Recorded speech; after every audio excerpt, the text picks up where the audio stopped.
First news of the day. Since everyone came out, we're going to announce that we've signed Chris Vandeveld to a PTO. Chris played in Philly last year, so we'll send out the formal release in a few minutes, but that's probably the first earth-shattering news of the day. The reason for that, we just felt that we want as competitive as camp as possible, bring in an NHL body, see what he can do. We still have, I think, some room, and he'll compete with some of our younger kids to make our team. You said maybe two. Are you still looking at another potential PTO? Maybe one or two more. I think if we do bring PTOs in, they'll be forwards. On the fence, after watching rookie tournament, I think we're all very happy with what we've got on our depth on the fence and some of the veterans we have coming back. Obviously, if we talk about rookie tournament, it would be safe to say that I'm extremely happy about how we came back yesterday. The character and the grit that some of those kids showed yesterday really showed us that we got some good kids coming up. First and foremost, I think we have to talk about Marcus Holberg. I think his play at a rookie tournament showed us that I think we have someone that has a chance to be a really number one goalie in the NHL one day, as long as he continues on this trend. Obviously, on the back end, we don't need to talk about Thomas Chabot. I think exhibition games will be the biggest focus point for Thomas once they start. But guys like Andreas Englund really step up for me. A guy like Max Lajoie, a guy like Christian Jaros all showed us what they could do, setting forward. And when you talk about up front, I think, we sat out Colin White in the second game, but I think the one forward that we're extremely happy with is Logan Brown. I think he took it to heart, having an inconsistent year last year, and he really showed us that one day he'll be one of our top two centermen, whether it's I don't think it'll be this year, but whether it's in next year or in the next few years, we know we have something special there. I think his work ethic through the tournament really showed, through those two games, showed us that on top of his high skill level and vision and passing abilities, when he works as hard as he showed over the last two games, he's definitely an NHL player. There were other guys that really played well. I think a guy like our two picks from last year, Formanton and Batherson, played well. I look at Philip Chaplik, who's really turned his game around to be, I think, considered an NHL prospect. And we got a lot of good prospects. I guess you guys want me to talk about Erik Karlsson today? Sure. Since you brought it up. Yeah. I spoke with Erik this morning. He thinks that within the next 2 or 3 weeks is what he told you guys, I think. He'll start skating. So that obviously puts the start of the season in jeopardy for him. But we all know that Erik is special.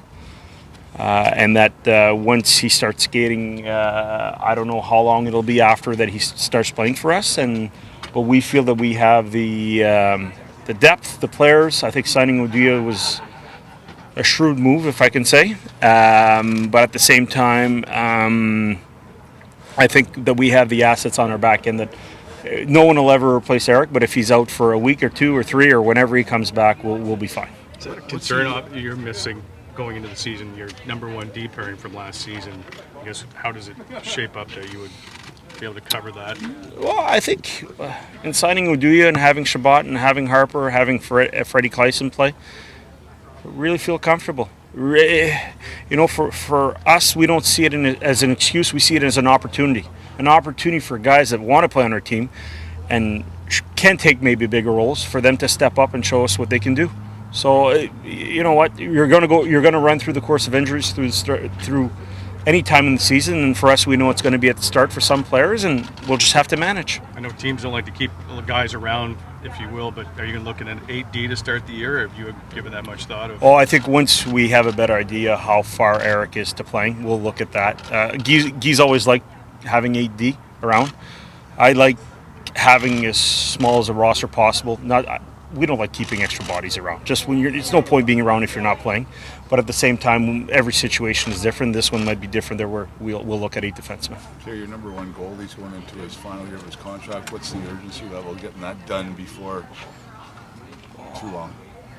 There's no urgency level, Don. I think for us, I know his agent's going to come into town at some point in time during the first month or during camp. We'll sit down. Usually when you sit down with people, you have a really good opportunity to get contracts done. Over the course of summer, we didn't really have a chance to sit down, but you know what? We know we have Mike Condon. We have a really good tandem, and It'll also be up to Craig if he wants to stay. I think he wants to stay. He's indicated to us that he wants to stay, and we'll definitely look at getting an extension done. How many? Same thing. Same thing. We've had talks through the summer with Kyle Turris. There's no panic level. These things, they don't get done overnight. Hopefully, we'd like to get something done with Kyle.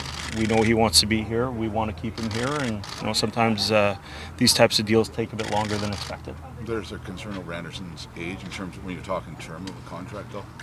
No, he started being a number one late in his career, so he's got a lot of years left in him. Tell about Hoberg and how much you liked him.